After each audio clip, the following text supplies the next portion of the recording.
Sabi nga nila, pag ang bulaklak ay namukadkad, huwag diligan ng marami. Eh, wala eh. Ang dilig-dilig sila ng marami. Maganda. Ano na ito lalakay? Laknos na. Pwede pa natin pakinabayos.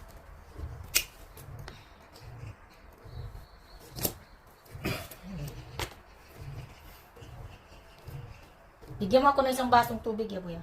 Bul. Agi, mabis, oh. Ay, bo. Bul hangkap. Nang iro nagkikitsan ako dun. Kanditang sinisunika. Ayan, ayusin natin para gumanda-ganda naman. Iutos-utosan natin yan. Tapos dapat ano, kakisuso, 창미 있나?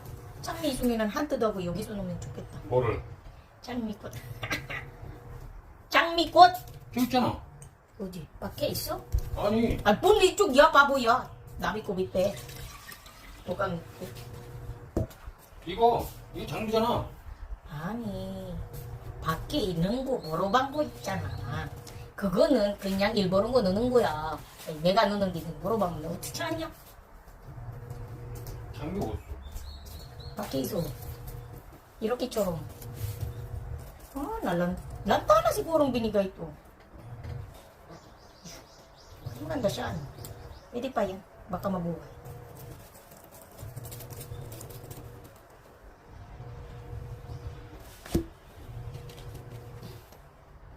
Yung nag-ayos nito, hindi marunong. Kaya naman.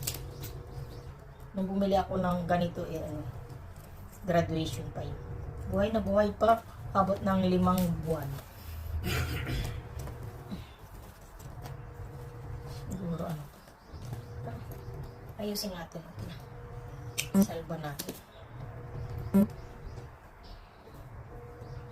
Natupit na ito. Natup na yung pit natin na yan.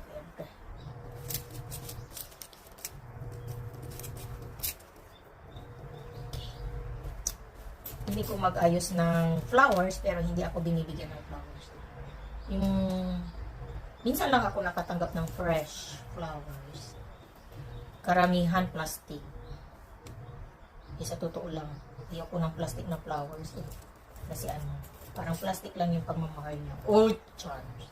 Tapos ito, original. Malantaman, pero nandiyan pa rin yung ganda niya. Yan yung sinasabi nilang hindi plastic. Ang ganda. Original.